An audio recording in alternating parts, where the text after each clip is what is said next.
Assalamualaikum warahmatullahi wabarakatuh. Perkenalkan, nama saya Husnul Khotimah Rahman dengan NIM 230404502020. Kelas A. Di sini saya akan membahas materi tentang perkembangan kognitif dan perkembangan psikososial. Langsung saja yang pertama itu perkembangan kognitif. Konsep dasar perkembangan kognitif menurut para ahli. Yang pertama itu menurut Piaget, perkembangan kognitif adalah sebuah kegiatan seorang anak bagaimana ia beradaptasi dan menginvestasikan objek serta kejadian yang terjadi di sekitar dirinya. Selanjutnya menurut Vygotsky, yaitu pengetahuan anak yang diperoleh melalui kegiatan interaksi sosial antar individu dengan individu atau individu dengan kelompok dan dalam suatu lingkungan. Selanjutnya menurut Neisser, kognitif hanya bicara tentang 3 konsep, yaitu perolehan, penataan, dan penggunaan pengetahuan. Jadi kognitif adalah bagaimana perolehan dan penataan dan bagaimana penggunaan pengetahuan. Selanjutnya menurut Gengny, kognitif merupakan proses internalisasi ilmu pengetahuan yang terjadi pada susunan saraf pusat ketika seseorang berpikir memahami sesuatu. Selanjutnya menurut Driver, berpendapat bahwa kognitif istilah umum yang dipakai untuk memahami sebuah metode pembelajaran, metode pemahaman, yakni persepsi, penilaian, penalaran, imajinasi, dan penangkapan makna adalah sepaket dengan kognitif. Selanjutnya yaitu poin B, bagaimana tahap-tahap perkembangan kognitif. Di sini saya akan memaparkan tahap-tahap perkembangan kognitif menurut Piaget. Yang pertama itu tahap sensori motor, yaitu pada usia 18 sampai 24 bulan. Tahap sensori motor adalah tahap pertama dari perkembangan kognitif anak yang terjadi pada usia 0 sampai 2 tahun. Pada tahap ini, anak akan belajar untuk mengenal diri sendiri dan dunia luar melalui kemampuan sensorik atau melihat dan mendengar, serta tindakan motorik, menyentuh dan menggapai. Pada tahap ini, bayi mulai mampu mengembangkan akalnya untuk memahami dunia luar melalui indera sensorik dan kegiatan motoriknya. Adapun ciri-ciri yang bisa kita lihat yaitu tingkah lakunya seperti mencari rangsangan melalui sinar lampu atau suara, suka memperhatikan sesuatu lebih lama. Selanjutnya yaitu memperhatikan objek sebagai hal yang tetap lalu ingin merubah tempatnya. Selanjutnya tahap yang kedua yaitu tahap pra-operasional yang terjadi pada usia 2-7 tahun. Tahap pra-operasional ini adalah masa di mana anak akan mengembangkan kemampuannya dalam mengingat dan berimajinasi. Selain itu, pada tahap ini anak memiliki kecenderungan untuk meniru cara seseorang dalam berbicara dan berperilaku. Perlu diketahui pada tahap ini anak masih belum bisa menggunakan logika maupun mengubah, menggabungkan, dan memisahkan pikiran atau idenya. Hal inilah yang membuat anak usia 2-7 tahun kerap memiliki teman imajinasi pada tahap ini. Anak belum bisa mengoptimalkan kemampuan kognitif tersebut. Terus yang ketiga yaitu tahap operasional konkret pada usia 7-11 tahun. Tahap operasional konkret ini tahapan yang ditandai dengan perkembangan kemampuan pemikiran logika, namun hanya untuk objek fisik. Salah satu contoh perkembangan kognitif adalah pada tahap operasional kognitif pada saat tahap operasional konkret adalah anak dapat memahami bahwa air bisa membeku dan mencair maupun mengatur serta menurunkan mengurutkan krayon berdasarkan warna dan lain sebagainya. Pada tahap ini, anak mulai bisa berpikir secara rasional dan terorganisir. Artinya, anak sudah mulai berpikir secara logis saat memahami atau melihat sesuatu di sekitarnya. Selanjutnya itu tahap yang terakhir yaitu tahap operasional formal, 12 tahun ke atas. Tahap operasional formal merupakan tahap terakhir dari perkembangan kognitif anak menurut Piaget.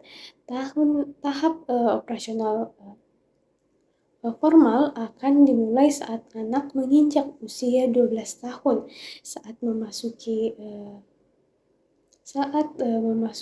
tahap ini, anak akan memperoleh kemampuan untuk berpikir secara abstrak, menggunakan logika untuk menyelesaikan masalah, dan belajar merencanakan sesuatu.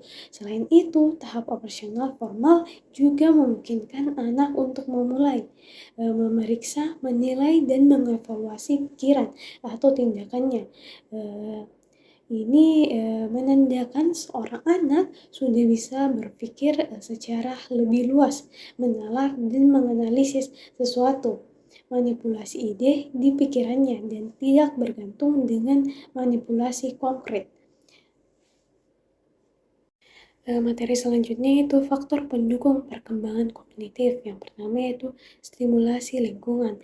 Lingkungan yang kaya akan stimulasi seperti mainan, pendidikan, buku, dan permainan yang merangsang pikiran saat memperkaya perkembangan kognitif anak. Yang kedua yaitu interaksi sosial. Berinteraksi dengan orang lain, terutama dengan teman sebaya dan orang dewasa, akan membantu mengembangkan kemampuan berbicara, berpikir kritis, dan memahami perspektif orang lain. Selanjutnya yang ketiga yaitu gizi yang baik, nutrisi yang cukup dan seimbang akan mendukung perkembangan otak dan fungsi kognitif. Nutrisi yang buruk dapat menghambat perkembangan kognitif. Yang keempat yaitu stimulasi sensorik. Pengalaman sensorik seperti mendengar cerita, meraba tekstur, melihat warna, dan merasakan rasa membantu membangun jalur saraf dan mengembangkan pemahaman tentang dunia. Yang kelima yaitu tidur yang cukup. Tidur yang cukup dan berkualitas penting untuk konsolidasi memori dan proses-proses kognitif lainnya. Yang keenam yaitu latihan fisik atau dan juga olahraga. Kegiatan fisik dapat meningkatkan aliran darah ke otak, memperbaiki fungsi kognitif, dan memperbarui mood yang semuanya berdampak pada perkembangan kognitif. Yang ketujuh yaitu pendidikan dan pengajaran yang baik. Metode pengajaran yang baik dan pendekatan yang memperhatikan kebutuhan individual anak dapat membantu membangun keterampilan kognitif dan dengan efektif. Kesehatan mental yang kedelapan yaitu kesehatan mental dan emosional. Kesehatan mental yang baik dan dukungan emosional dari keluarga dan lingkungan sosial membantu mengurangi stres dan menciptakan lingkungan yang mendukung pembelajaran dan pengembangan kognitif. Yang kesembilan yaitu penghargaan dan dorongan. Pujian, penghargaan, dan dorongan positif dari orang dewasa dan teman sebaya memotivasi anak untuk terus belajar dan mengembangkan keterampilan kognitif mereka. Selanjutnya yaitu materi faktor penghambat perkembangan kognitif. Yang pertama yaitu kurangnya stimulasi lingkungan yang tidak menyediakan cukup rangsangan kognitif seperti mainan dan mendidik serta literatur dapat menghambat perkembangan keterampilan kognitif. Yang kedua yaitu malnutrisi. Gizi yang tidak memadai terutama dalam masa perkembangan awal dapat menyebabkan masalah perkembangan otak dan keterlambatan kognitif. Yang ketiga yaitu trauma dan stres. Pengalaman traumatis atau tingkat stres yang tinggi dalam kehidupan anak dapat mempengaruhi perkembangan kognitif dan emosional. Yang keempat yaitu kurangnya interaksi sosial atau kurangnya interaksi dengan teman sebaya dan orang dewasa dapat menghambat perkembangan keterampilan sosial dan kognitif. Yang kelima yaitu gangguan kesehatan penyakit atau gangguan kesehatan tertentu, terutama yang mempengaruhi sistem syaraf, dapat menyebabkan keterlambatan dalam perkembangan kognitif. Yang keenam yaitu paparan toksin, paparan zat-zat beracun seperti timbal atau merkuri dapat merusak perkembangan sistem saraf dan mengganggu fungsi kognitif. Yang ketujuh yaitu ketidakstabilan keluarga. Lingkungan keluarga yang tidak stabil termasuk konflik keluarga, perceraian, atau kurangnya dukungan emosional dapat mempengaruhi perkembangan kognitif anak. Yang kedelapan yaitu gangguan penglihatan atau pendengaran. Masalah penglihatan atau pendengaran yang tidak terdeteksi atau tidak diatasi dengan baik dapat menghambat perkembangan keterampilan kognitif yang bergantung pada penglihatan dan pendengaran. Kurangnya yang kesembilan yaitu kurangnya pendidikan dan akses perawatan. Akses terbatas terhadap pendidikan berkualitas dan perawatan kesehatan yang memadai dapat membatasi peluang perkembangan kognitif pada anak.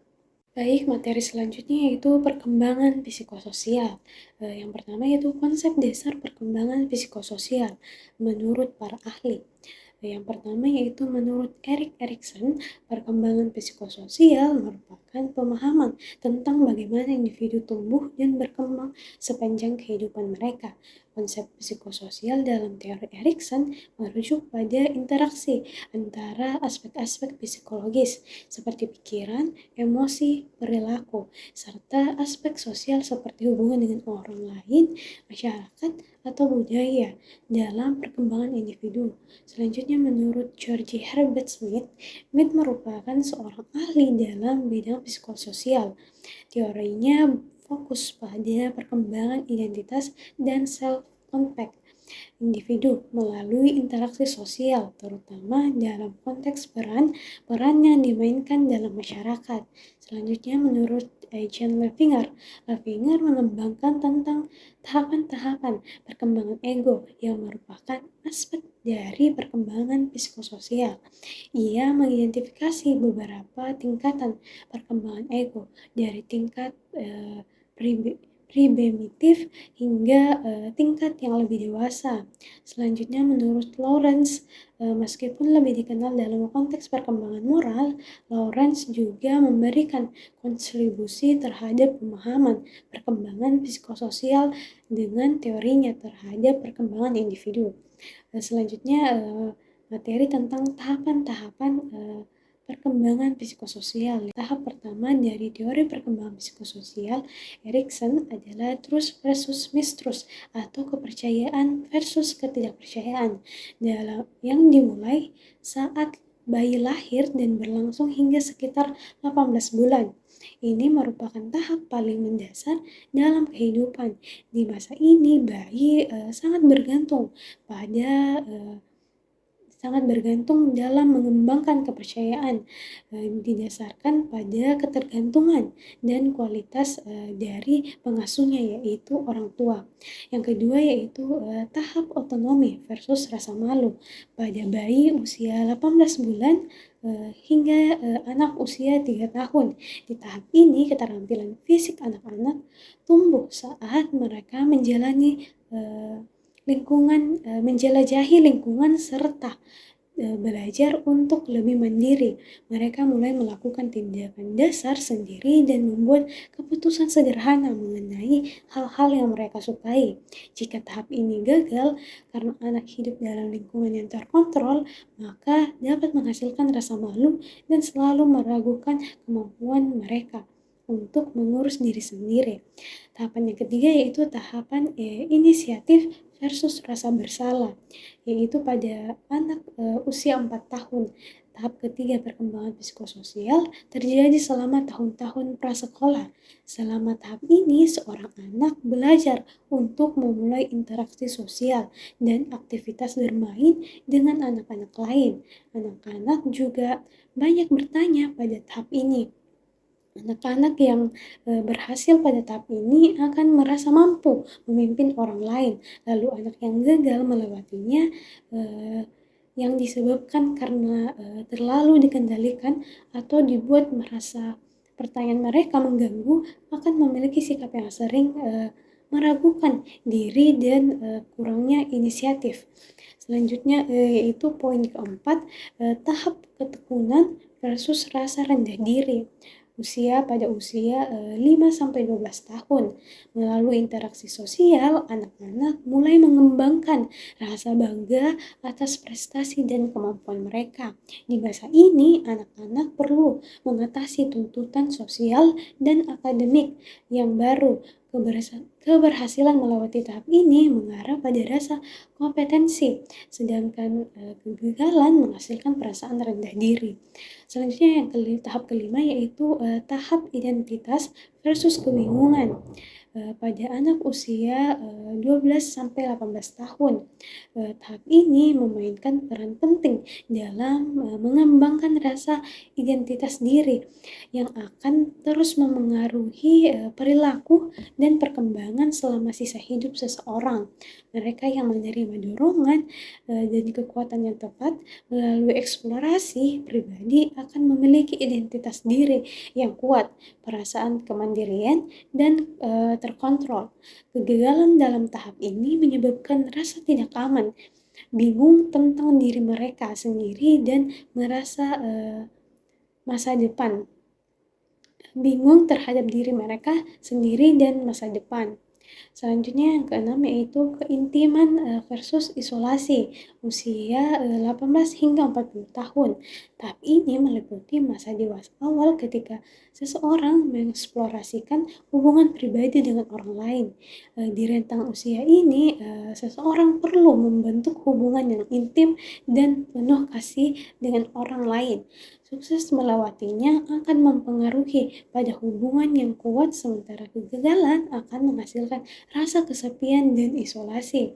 Selanjutnya yang ke tahap ketujuh yaitu generativitas dan stagnasi. Pada usia 40 tahun hingga 65 tahun. Di masa ini seseorang menentukan kembali prioritas dalam hidupnya. Hal tersebut dapat dilakukan dengan membesarkan anak-anak produktif di tempat kerja dan terlibat dalam kegiatan organisasi masyarakat. Kesuksesan pada tahap ini akan mengarah pada perasaan berguna dan memiliki rasa pencapaian, sementara kegagalan akan membuat seseorang merasa tidak produktif dan tidak terlibat di dunia. Tahap yang terakhir yaitu tahap integritas versus keputusan pada usia kurang lebih 66 tahun. Tahap terakhir dalam teori perkembangan psikososial Erikson adalah integrasi versus kebutuhan. Tahap ini dimulai sekitar usia 66 tahun dan berlanjut selama sisa hidup seseorang. Selama tahap ini, seseorang akan merefleksikan kehidupan dan pencapaian mereka serta menerima kenyataan bahwa kematian tidak dapat dihindari. Menurut Erikson, jika seseorang merasa hidupnya tidak produktif atau jika seseorang memiliki rasa bersalah atas hal-hal yang terjadi di masa lalu, hal tersebut dapat menimbulkan perasaan putus asa. Materi selanjutnya adalah apa saja sih faktor pendukung perkembangan psikososial. Yang pertama yaitu lingkungan. Menurut Erikson, lingkungan di mana anak hidup sangat penting untuk memberikan pertumbuhan, penyesuaian, sumber kesadaran diri, dan identitas. Erikson berpendapat bahwa kepribadian manusia tidaklah didorong oleh energi dari dalam, melainkan untuk merespon rangsangan-rangsangan yang berbeda. Misalnya, individu dalam kehidupan perlu menyesuaikan diri dengan lingkungan. Jadi lingkungan sangat berperan penting dalam perkembangan psikososial. Yang kedua yaitu pendidikan. Dapat mengakses media luas mengenai pendidikan yang berkualitas dan memberikan dampak pada kesempatan untuk belajar dan tentunya berkembang secara kognitif, emosional, dan sosial. Oleh karena itu, pendidikan sangat penting dalam perkembangan psikososial. Selanjutnya yang ketiga yaitu dukungan sosial. Hubungan serta komunikasi yang baik dengan keluarga, teman, dan orang-orang di sekitar. Kita dapat memberikan dukungan emosional dan praktis yang tentunya sangat berperan penting bagi perkembangan psikososial. Dukungan sosial juga membantu individu di mana individu akan merasa dicintai, dihargai, dan terhubung dengan orang lain. Yang keempat yaitu stimulasi pada anak untuk membantu anak mencapai tingkat perkembangan yang optimal atau sesuai dengan apa yang diharapkan. Stimulasi dilakukan oleh orang tua dan keluarga setiap ada kesempatan atau sehari-hari. Stimulasi disesuaikan dengan usia anak tersebut dengan tidak mengabaikan prinsip-prinsip stimulasi. Yang kelima yaitu kematangan. Untuk dapat bersosialisasi, kematangan fisik dan psikis sehingga mampu mempertimbangkan proses sosial, memberi dan menerima nasihat orang lain, memerlukan kematangan intelektual dan emosional. Di samping itu, kematangan dalam berbahasa juga sangat menentukan. Yang keenam yaitu kesehatan mental dan fisik.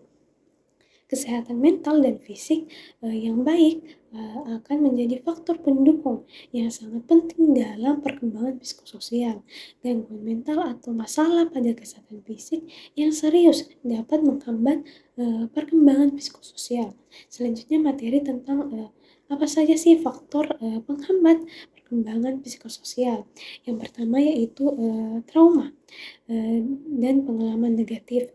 Pengalaman trauma baik fisik maupun emosional seperti kekerasan, pengungkapan atau kehilangan yang tidak terkalahkan dapat menyebabkan gangguan psikologis dan menghambat perkembangan emosional individu. Yang kedua yaitu kurangnya dukungan sosial.